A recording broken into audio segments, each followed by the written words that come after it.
You are a superstar. Thank you. And a businesswoman. Thank you. And you are, I was actually saying this earlier, so business savvy. And I don't know if that's exactly how you would describe yourself, but that is how I would describe you, because you are an actual like genius on social media. Thank you. That really means a lot. I think I went to college for marketing, and so I think maybe that's part of it, but thank you. That means a lot. It really, really is cool to kind of be seen as more than like just a songwriter, just an artist. So thank you. You're a genius. And that actually makes a lot of sense. Yeah. The marketing aspect of it, yeah. Yeah, I did like communications and marketing in college. So maybe that, I don't know. It's really helped a ton with social media. I mean, like TikTok was so random for me. I did not expect it to be what it was. I was just trying to write songs and play music, and then I posted one video, and next thing you know, it's like TikTok. So it just kind of happened, but it really was weirdly like the timing of it all was so great that I had just studied 4 years of communications and marketing, and then all of a sudden this platform blows up that, you know, you can communicate a certain way. So it was really cool. Yeah. Actually, that's so perfect. Right? Did you want to major in that, or was it more of like pleasing your parents? So oddly enough, I went to Belmont University here in Nashville, which is like a predominantly music school. And I went in for music business in the beginning. And my mom was the one that was like, you should do communications. Like, you'd be so great at communications. And I'm like, yeah, but mom, like, it's communicating. Like, you know, whatever. Like, I didn't think it was a difficult major or something that would challenge me, whatever. And like my sophomore year, after studying a year or so of music business, I was like, I feel like I should just study, like, challenge myself in some way, like, do something different. And I just fell in love with communications and marketing. So if anything, it was like my parents' want for me to go do the business, like communications, marketing part of it more so than something in music. That's just genius. What'd you study? I was in business school. Nice. So, yeah. I love that. I don't feel like I went to a very weird school, and I don't feel like my school was that helpful in that way. Like, I don't know, it was interesting. But I've also been working since like before college. I started on YouTube when I was like 16. So it was helpful because a lot of the things that I was learning were things that I was already doing. Yeah. And I just maybe didn't know the name. You know what I mean? Like 100%. I didn't know like the technical aspects of it. But it was just like a very, I don't know, it was interesting. I liked it. Like I learned, you know. I like business though. I do too. I feel like it's fascinating because in reality, like every single facet of this world relates to business somehow. Everything. Even the creativity. I mean, music too. Like you would think music isn't a business, but it's just as much a business as everything else, you know? Oh, absolutely. It's crazy. Did you expect to go into music when you were at in college majoring in that, or were you like, I want to go corporate? You know, it's a weird story because, so kind of a little backstory. I've been in music since I was 11. Like I grew up in LA with like the whole like young Disney crew, like kind of around like all of these people in entertainment. So when I was a kid until I was like 18, all I did was music. I was homeschooled on and off for it. I was like always in entertainment, and that was my like, I'm the music kid. I was like the singer girl. Like that was my identity for so long. So then in college, when I went to college, I was like, I want to be normal for 4 years. Like I want to do something that had nothing to do with music. And I joined a sorority and kind of like just didn't really focus on music for a few years. And so when my senior year came around, I was like, do I want to go into music? Like I did that when I was a kid. I have the world at my fingertips now. Like, what do I want to do? Who do I want to be? And I did this kind of on a whim showcase thing at Belmont, and like FGL did it before, like Brad Paisley. It's a big deal. It's a big deal. Yeah. And I applied and I won, and that kind of like sparked the whole music thing again. But I really didn't know in college. It kind of just happened on a whim. So, do you think people who majored in music or were more focused on that in music were like, wait a second, who's this girl who actually just won like the biggest deal ever? I don't know. I mean, I don't want to think that. Yeah, it's not a good thing, but I feel like maybe only because like I'm really great friends with everybody that I competed against, but you know, there were some like groomed to be the winner of the whatever because they had been in the music program or whatever. So I think me coming in and nobody knowing me because I was so involved with like Greek life and the business school and all that stuff, like they really didn't know. They were like, who is this chick, you know? It was kind of like the underdog, like the unexpected. Yeah, 100%. Which has kind of been a weird theme for a lot of my career the last year or so. I feel like unexpected happening, and then all of a sudden things kind of spark from that and, you know, happen from that. But yeah, I mean, we're all great friends, so I hope they don't like hate me, you know? No, I'm sure. I think like music also just feels like such a personal thing. Yeah. So I just think about like, getting hate on the internet is like one thing, but music, like you're really like putting your heart and soul into it, and it's so much more vulnerable. So I think because of that, sometimes the competition, like from an outside looking in, can be like more intimidating and a little bit scarier. Yeah. Just because I feel like it's so personal. I hear that. I think for me personally, that makes it the opposite. Because to me, it's like, well, I can't do so-and-so better than so-and-so. And so-and-so can't do me better than me. And so because it's artistic and it's not so calculated, I mean, some of it can be calculated, but because it's like, what do I want to say? What do they want to say? Who do they want to be? What is their life story? What are their relationships like? And they get to kind of tell that story in their own way. I'm not competitive because I'm like, well, they can't write the songs that I'm going to write. And I can't do what they're going to do. So, like, let's just, there's room for everybody. I personally believe that, not even, like, because it's, like, politically correct. Like, truly, I just am like, no. And, you know, I can't do Shania Twain like Shania Twain can. There's only one Shania Twain. So there can only be one Ashley and only be one whoever else. That is such a good way to look at life as a whole. Yeah. There's room for everyone to succeed. 100%. Yeah. 100%. And you're better off, like, collaborating. Well, one, it's really wasted energy to either dislike someone or jealousy or comparison. It's, like, the root of all evil. And then it's so much better to collaborate. One, mentally and emotionally, Yes. you know? But also it's better for everyone in the end, you know? 100%. I think, too, I've really seen an amazing side of, like, country music especially. Because as a young artist that came up through, like, a social media TikTok lens, right? That's not super common. I mean, it's becoming more and more common as we've seen the last couple of years with some amazing artists. But you've kind of pioneered it. I mean, thank you. You really have. But that's what's crazy is, like, I think in the beginning I was worried people were going to be like, oh, but that's just a TikTok person. Oh, but that's just a social media, whatever. And I would keep telling myself, no, make music that translates that. And they won't say that. They'll respect you. It doesn't matter how you came up. You know, like Luke Combs came up through Vine. Like, there's so many different people that have done different mediums to get where they want to get. But I really found amazing mentors and friends and people that didn't ever think that. So I got really lucky. Yeah. And, like, TikTok is just where the eyes are. You really just have to go where the eyes are at that time. And it's so interesting. Like, most people don't know that Luke Combs came from Vine. Yes. And that's crazy. It blows my mind. It's so I think recently people have talked about it more because he talked about it on, like, the Nelk Boys show or something like that. Yeah. But it's just, you have to be, like, you've just been so smart in going where the eyes are. But, of course, the people who are, like, the first to do something are always, like, a little bit more ridiculed, or, you know, at the time they think, like, oh, TikTok is an app just for dancing, you know, whatever. Absolutely. Yeah. And then look at what it's turned into. No, but you're right about the eyes. And I think that's whenever, you know, younger artists or friends of mine that haven't quite gotten on the social media platforms yet ask me, like, what do I do? How do I do what you've done? I'm like, use what you're given, right? Like, you know, no hate remotely on other artists that aren't on social media, but I'm like, why? If your entire goal is to get the music that you've written and created to more people's hands and you know, to relate to more people and to be heard, TikTok is the perfect algorithm to always reach new humans that don't know who you are. So why would you not use it? It makes no sense to me. And TikTok is also, like, the only algorithm that is really perfectly tailored to the user. 100%. It's kind of creepy, to be honest. TikTok knows me better than I know myself. Oh, it's freaky. So when I'm currently, like, starting a garden, I'm 25, but, like, I'm going on, like, 70. I'm 25 too. Let's go. I love Twins. that. When's your birthday? June 12th. When's August yours? 1st. So what are you? Leo. Oh my God, I'm a Gemini. That means that we're, like, best friends. Leo and Gemini. Oh, yeah, that's true. Right. I love that. Yeah. Oh my God. Do you know your Enneagram? Okay. Let's backtrack on this because I always test as a 3, but I think I'm a 7, which might make me more of a 3 for thinking that I'm a 7. Yeah, but You know I what can I mean? see why you'd be a 7 because 7s are very creative. I'm a 3, and I am, like, quintessential 3 Enneagram. Like, very, like, success driven. Yes. Okay, yeah. Very, like, I want to work, I want to do this, you know, 100%. all of that.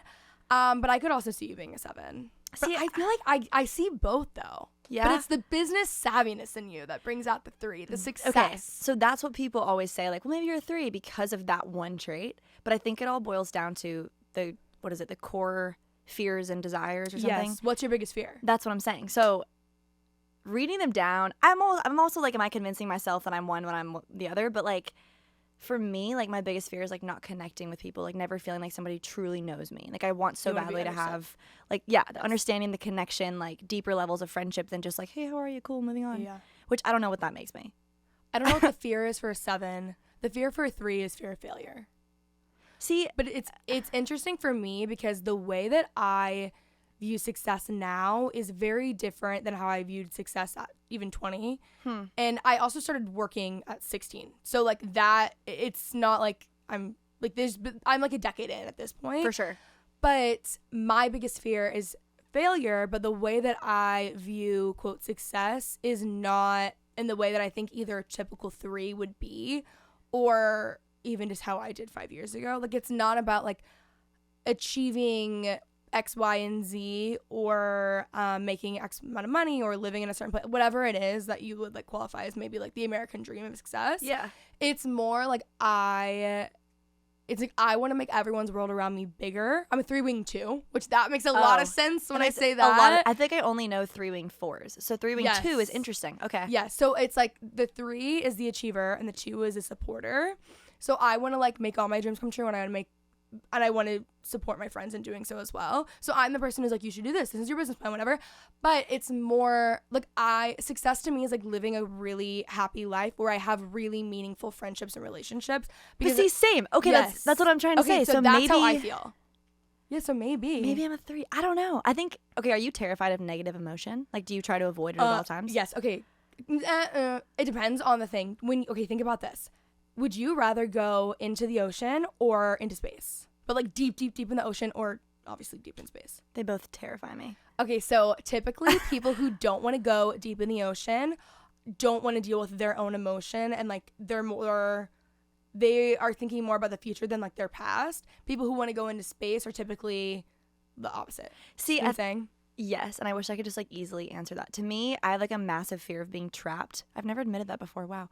I have like a massive fear of being trapped. So to me, like literally or like emotionally? All of the above. Okay. I don't know why. Maybe that says some like stuff about my past. Who knows? But like I just have this like big fear of like, I have claustrophobia, but also like being trapped in a like relationship. I just hate being trapped. Fear of settling. Yes. Yes. And me so too. exactly. I think that it's so weird. I feel like our generation just has that, which is strange. Like dating's hard because of that. I was thinking about this actually on a drive this morning, and I have had a couple like long-term relationships, and I haven't been dating like over the past year, and I have an unbelievable amount of peace, and I really don't want to give that one up.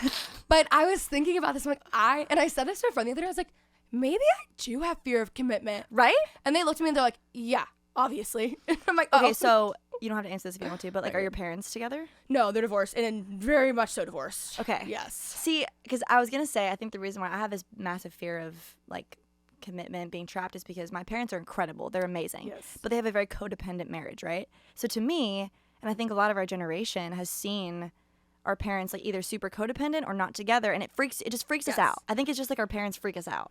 I actually think I relate, oddly enough, very heavily to my friends, the only couple friends that I have that have parents who are in a really good marriage, because we actually have the same response to relationships and marriages, because I am more like, obviously I've seen divorce, I've seen a bad divorce, I've like that kind of is more, it jades me a little bit, but it really just makes me like more afraid to like not be with the not perfect person, they don't exist, but like the right person. Yeah. But for them, they are like, how am I ever gonna find that with my parents? So we weirdly have similar responses, but very different experiences.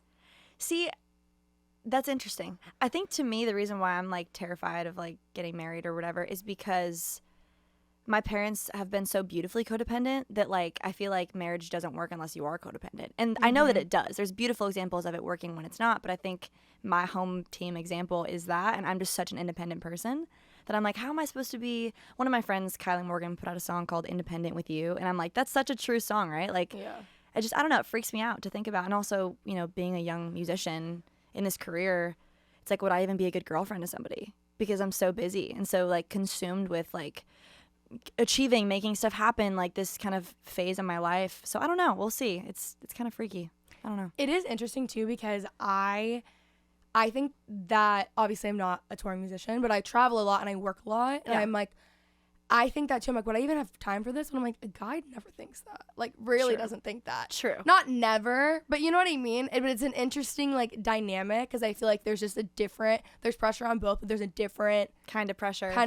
Yeah. I think what it is that, and not to remotely say, like, what women and men should do, can't do, whatever, but, like, I think that naturally I'm the kind of person in a relationship. I think a lot of girls are like this, too, that, like, we just think that we need to emotionally be the person to like hold it down. Yes. And so when our emotions are so wrapped up in what we're doing and we don't have like the capacity to do that, how would we be good girlfriends? Because we're so emotionally invested in what we're doing, not in a relationship sense. And that's supposed to be our role in our minds, you know? Yes. It doesn't have to be, but I think that's where the stress comes from. The way that you grow up too obviously impacts everything so heavily. So the relationships that you see, it's really easy to then go on and recreate it. Like, speaking for myself, I grew up in a chaotic environment and a house, like multiple households, but not multiple, 2 households, but like chaotic. Yeah. So it was really easy for me when I started dating, I felt comfortable in chaos. 100%. Me too. I'm with you. Yeah. So the way, like, the relationships that I was in, the people that I was dating, which is largely why I stopped dating, because I was like, I need to figure this out. Take a minute, regroup. Yeah, I need to take a second, you know? And then second has turned into, you know, maybe more than a second over a year, but it's really easy I was like, even without realizing it, and I've been in therapy on and off like my whole life. Yeah. So I thought like, no, there's no way I'm going to recreate this, but I recreated it in a way that wasn't as obvious to myself, I think, so I could look the other way. 100%. But it's really easy to just like repeat patterns throughout life. Like, you can't, the only way to almost like to form a new habit is to break the habit. You can't just like hope that one day it's going to stop, because that's what you're programmed to do. Just naturally, that's what you know. 100%. I think you either run directly towards it or directly away from it. Like, yes. I have friends that have parents' marriages that they like super pissed off about or whatever, and they like are like, I want nothing like it, and they really don't ever go for anything like the opposite sex parent, same sex parent, whatever it is. But then people that like run directly towards it even when they hate it, I don't know what I am. I don't know. It's interesting. You're right, because it is kind of 2 extremes. 100%. You either want it or you don't, and even if you don't want it, sometimes you just naturally go for it. Because you're right, like, you know, child psychology, you get into it. Yeah. I think people feel like they always want to chase what they felt when they were a kid, or I don't know. It's weird. You chase what feels comfortable, whether you don't like it or you do. It's just whatever's comfortable to you is what you're going to find in your partner, right? I don't know. Yes. Are you familiar with attachment theory? Yes. Do you know what yours is? I don't. What's yours? So I was anxious attached. I probably still am anxious attached, but I want to be secure attached. But for those listening, attachment theory, I think it's actually developed within the first year of your life. Like, this is like baby stuff, like early on. I know, it's crazy. I get really hyper fixated on things. And so I read this book, Attached, and it was really helpful. It's actually the best book on dating and relationships I've ever read. I mean, I haven't read that. I read a lot, but like I haven't read that many on dating, but it's a really good book. Yeah. And you have anxious, avoidant, secure, and another one that I'm forgetting. But I was anxious for a while, and I'm now working to be secure. But the issue is that, like, I talked to my therapist about this, and I was like, well, how do I become secure then? I'm not in a relationship. How do I figure it out? She's like, it's kind of something you have to work on when you're in a relationship. When you're in something with And somebody. I'm like, well, good luck. Guess we'll keep waiting. Yeah. You know? I want to say I'm avoidant. Yeah. But I don't really know what that means. It just sounds right, you know? Yes. Like, I like my space. Don't mess with my space. Okay, you know? so when you're stressed out and there's a problem in the relationship or you're fighting or something, do you want space or do you want to fix it immediately? That's a great question. Depends on the person.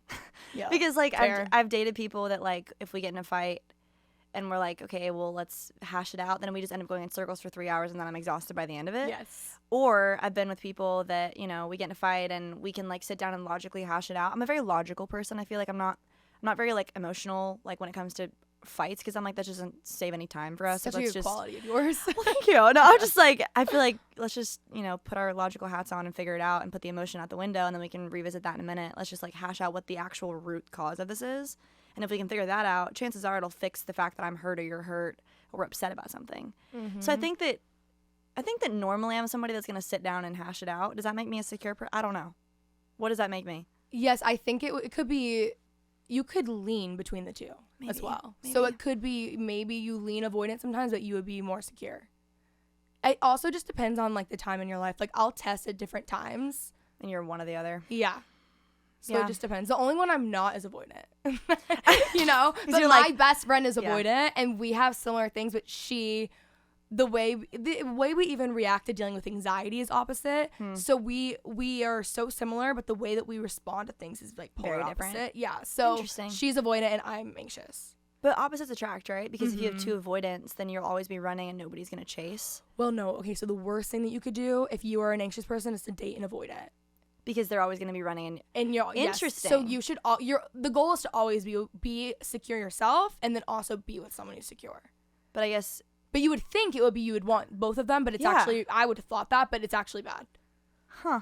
The more you know. Yes. I also read this book, and I had Amy, the author, on the podcast, called Breakup Boot Camp, and it was like the science. I'm really randomly into like brain health and all of this stuff. And it's the science behind breakups and like rewiring your brain. And she talks a lot about it as well. Yeah. And even if you're not going through a breakup or anything like that, it's such a good book just to understand yourself better. It was read this. So interesting. Attached and Breakup Boot Camp. Okay, Attached, Breakup Boot Camp. Deal. I need to read those. They're really, really good. Okay, you talked a little bit about identity earlier, just saying like you obviously started music so young and you were always, you know, the singing girl and you wanted to go to college and just kind of be normal and not the singing girl, and then now look at you, you know? Yeah. But how have you dealt with identity and also just like feeling grounded and not getting wrapped up in everything and being like an emotionally, like you're very logical. It seems like you're in a very good, healthy emotional space. Yeah. How have you navigated that, especially in your 20s? It's a very confusing time. Very, very, very confusing. Yeah. You know, going through like breakups on and off throughout the last couple of years and stuff too. It's been really fun to get to kind of like find out who I want to be. And I think also just in your 20s, you're going to change no matter what, right? Like even if you are so sure of who you were when you were 21, like by 26, you're a completely different person, maybe even by 24. It's been fun. It's been difficult at times for sure. Just because, especially, I mean, like I think I'm about to hit 1 million followers on TikTok, which I'm really excited about. And congrats. Thank you so much. But it's been definitely strange, especially too, you know, having friends from when I was younger, even people that were like super mean to me in school, reach out and try to hang out and try to come to shows and whatever. And I'll always be kind. I'll always understand, like, well, obviously you were hurting back when you were hurting me. So like, you know, it is what it is. But it's just been strange. And I think there's definitely been lots of ups and downs, lots of therapy, lots of trying to figure out, navigate through anxiety and the ups and the downs and the, you know, there is so much high and low in this industry, especially being a young artist. Like I always explain it the best way, like at a show, for example, right? You're in the green room with you and your band, which for me, it's 2 people. So it's me and 2 people that are pretty chill humans. We kind of just chill out, don't listen to music, just kind of hang out in the green room, like in our sweatpants, right? For like most of the day of a show day. You get on the stage for between 30 and 45 minutes in the spot that I'm at, and it is screaming at you, loud music, lights, like throwing beer cans, like craziness. Oh my gosh. You step off stage, back in the green room, and it's silence. And you get back in the van, and it's silence. And so it's this constant navigation between the super high and the super low and the super high and the super low in every single aspect of this career, which is so much fun. And also having friends like, for example, like Spencer Crandall, who's also like a fellow musician, you know, big social media person. I call him like, you know, once every couple of weeks just crying. And I don't cry often, but I'm just like, oh my God, like nobody gets it. And he's like, no, I do. Like I get it. So it's been really cool to, you know, get to find community in the whole process and get to kind of be a voice for people and, yeah, just kind of learn who I want to be and what I want to say and all of it. So it's been interesting. How do you not too heavily attach yourself to the super high and super low moments? It's a great question. I think this is part of why I think I'm a 7, because my mom and I were talking about this the other day, because I think to protect myself, I do this thing where if emotions are this spectrum, right? I feel like I have just chopped my feelings to this. So I never super feel it and I never super feel it, right? It's never super great. It's never super bad. I'm always kind of living in this like middle zone. So it's hard, like, especially the last year or so many incredible things have come through. Like #1 song on SiriusXM on the Highway, my Opry debut, like I'm playing the Ryman, like opening up for Luke Bryan and Cole. Like, insane. I could list it on and on and on. It's insane what's happened this last year in the best way. And I've tried so hard to like be in the moment and feel it and let myself just like fully feel this insane high and all this stuff that's like, oh my gosh, everything's happening and crying and exciting and all this stuff. But then my brain, if the second I feel that, goes to, okay, but it's going to crash. Okay, but it's going to fall. Okay, but you're going to be sad because it's not going to be this good forever, right?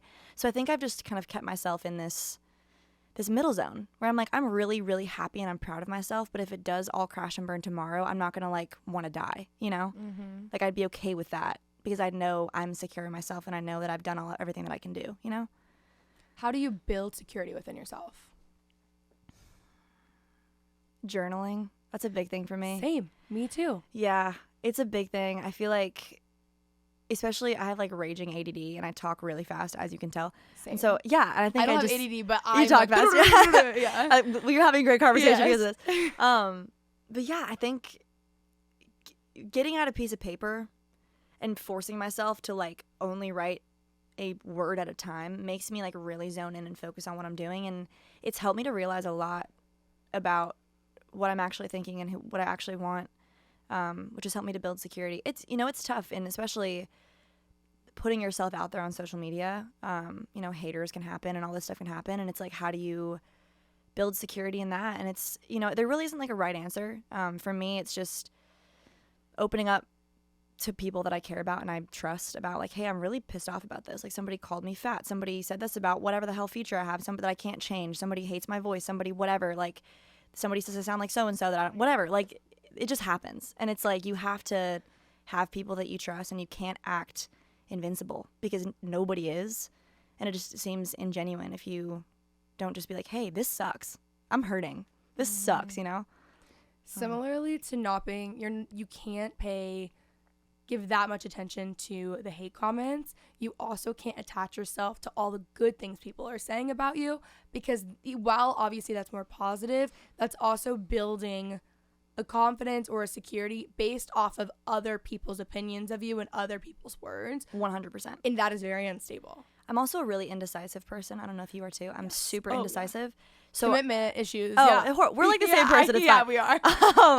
But it's just like, I think, my team had to I trust my team so much, which has taken a lot of time to build, but I really do trust them, which is really important for me because I'm a massive surveyor, which can really mess me up when it comes to social media, right? Because I'm the kind of person where, so you'll see some people posting on TikTok, new song, what do you guys think about this? And like, it's already logged up in the queue and they're already going to release it. They're just doing it to like get the get somebody to engagement. Engagement, yeah. For me, like, I'm genuinely like, hey, do you guys like this song? And if they don't, it like crushes my soul. So I think it's been tough to kind of have to realize, like, people are going to hate because they have nothing better to do, or because they just simply want to, or because their opinion's valid and they just don't like you, and like, that's okay. Not everybody's gonna like you, but it's hard to get there because I'm like one of those people that's like, but why? Could we get a coffee and talk about it? Why do you not like me? Yes. So and it's I'm tough. like, I promise if you sat down with me, you would like me. Like, but it's like, maybe they wouldn't, Kenzie. Maybe Like, maybe they they don't wouldn't. care about you. Maybe they just don't. Maybe you just aren't meant to be. It's so interesting. I wonder, because clearly we are the same person. I'm similar. I have a clothing line, and I'm very similar in the way of like, when I ask people I have this like Geneva group chat thing, or like on social media or whatever, if they like it, or in vlogs, I'm doing the same exact thing that you are doing. And if they say no, you're like, oh, should we change everything? Should the whole plan stop? Scrap it. We're done. Yeah, it's over. Literally. It's like two people said it and you're like, well, they hate it, so everybody's going to. It's gonna flop, guys. We're done. Same. Literally.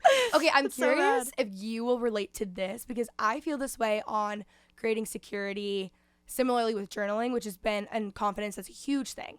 This is a quote from Ed Milet. And my dad, Ed Milet, is like a motivational speaker guy. Love him. He has a great podcast. Yeah. And my dad and him are so similar. So my dad raised me the same way. Ed Milet just put this into words. But he says confidence is built by making promises to yourself and keeping them.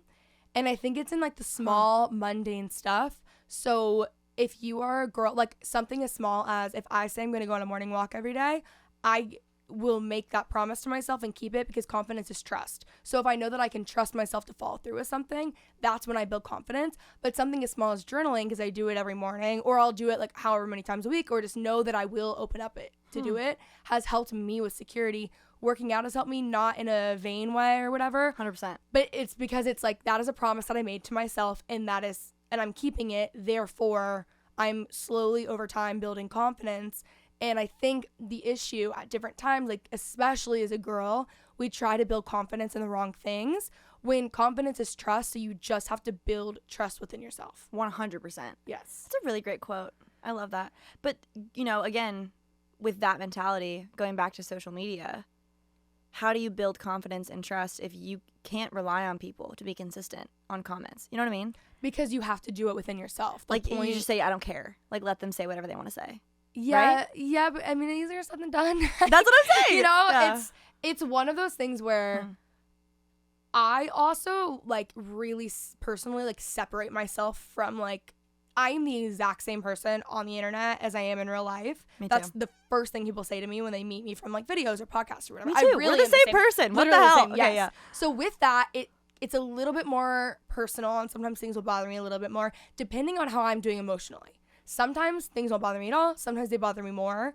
But I've learned to like really separate the two, and my confidence only comes from myself and like the promises that I'm making to myself and keeping them, and not anywhere from social media else or anything else. And it's really difficult to do, and I don't do it all the time, and I don't do it well. But like, it's very difficult. I think it's tough to do that because I am so indecisive and so ADD that, like, for example, like songs, right? Like I'll put my friends in what we call demo jail for like ever, where they'll sit in my car and I'm like, you're not leaving till we listen to 10 of my demos.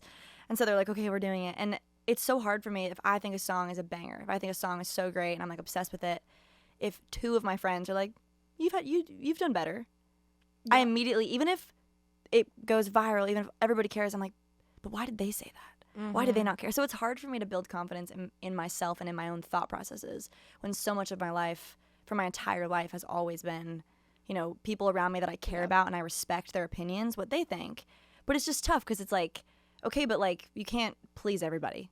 I think the difference is finding the confidence in yourself outside of what you do. So it's like trying to detach from what people think of your songs. And by the way, people, if there's someone closer to me that says something like that, and obviously they don't mean it in a malicious way, they're giving you like good constructive criticism that you're asking for, I'm like, oh my God, I want to die. I literally, I can't deal with this. Like, no. So I feel the same way, but I think it's detaching, and it's like this, it's hard when what you do is so personal, but it's like, this is who I am versus this is what I do.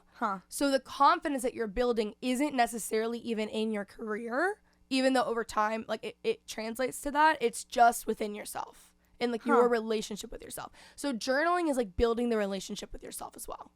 Interesting. You know what I'm saying? Yeah, I love that. I really love that. It's really helpful. It's helped me a lot with confidence. I went through like a really big identity crisis when I was 23, and it came from, I like got to this position where I had just gone through a big breakup, and I was changing every aspect of my life. Like, breakups will mess you up. They will like really mess you up. But they end up being the best thing for you. But it was a breakup, and then it was like X, Y, and Z. Everything in my life was changing, and I got to this position, and I was like, I don't know myself. I've never had like a worse relationship with myself at this point, but it came from the fact that I was like, I made all these decisions, and like this is where I'm at now, therefore I can't trust myself anymore.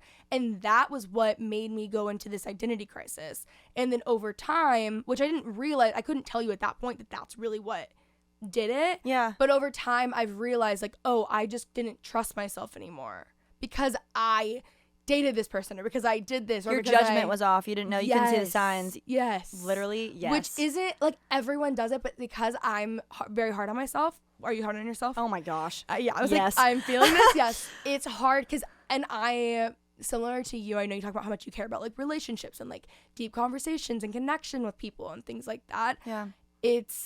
I feel things deeper, I think. Yes, 100%. It's not even like being more sensitive. It's like, I think that there's more emotion behind it with me than there would be necessarily with like with somebody else. Yes. 100%. But I think that's the tough part too with like friendships and relationships, right? Is like you expect somebody to give you back what you give them. So if you overthink it and you're a deep thinker about it and a deep feeler about it, you're like, how does this not affect you? How could you treat me that way knowing that, you know what I mean? Mm-hmm. It's one of those things. Like I went through a breakup recently and same kind of thing. I stopped trusting myself because I didn't see the red flags. I didn't see, you know, the things that I was like, well, but I did see them. Yeah. I just didn't pay attention. I didn't care. I just chose to look the other way. No, literally. Like everybody would tell me like, don't do like, it's, you know, bad decision or whatever. And I was like, yeah, you know, I understand what you're saying, but like I know best. And inside my brain's like, no, you don't. No, you don't. No, you don't. But then I stopped trusting myself. You're right. Because it's like, if you don't, you know, it's the same thing. What's that quote that's like, if you don't know what you want, or no, someone if you don't tell you that, or like if you don't stand for something, you'll fall for anything or whatever. Yeah, I love how you know the quotes. It's amazing. I'm like, we're the exact same person. Love that. Yep. Yes, and the more, going back to like red flags in the relationship, when you feel like you can't trust yourself anymore, the more that you ignore yourself, and I'm speaking from experience because this is like all I've ever done, the more that you ignore yourself, the quieter your voice gets within yourself. And then it gets a little like, wait, hello, who am I? Yes. You know, like what's going on? Yes. God, that's so true. It's terrifying. It is. And it's like, how do you how do you fix that too? Because like, I don't know if you're this way, but I tend to find if there's 10 bad things about somebody, I'll find the one good. Yes. And so it's tough because I'm like, well, everybody has their problems. Everybody fights. Everybody has their stuff. But it's like, well, I chose to love this person. So obviously they're perfect in my brain, right? Even if they're treating me like horribly, like complete shit, I'm still like, but they're great. But they're amazing. But no, it's fine because I love them, and it'd be harder to let them go than to like deal with fixing the shit. It would be, it would be so much easier to stay where I'm at than to change everything. Yes. And when you change, when you break up with someone, you do change a lot of things. But it's also like, they obviously, even if, they obviously have somebody out there that's better for them than you.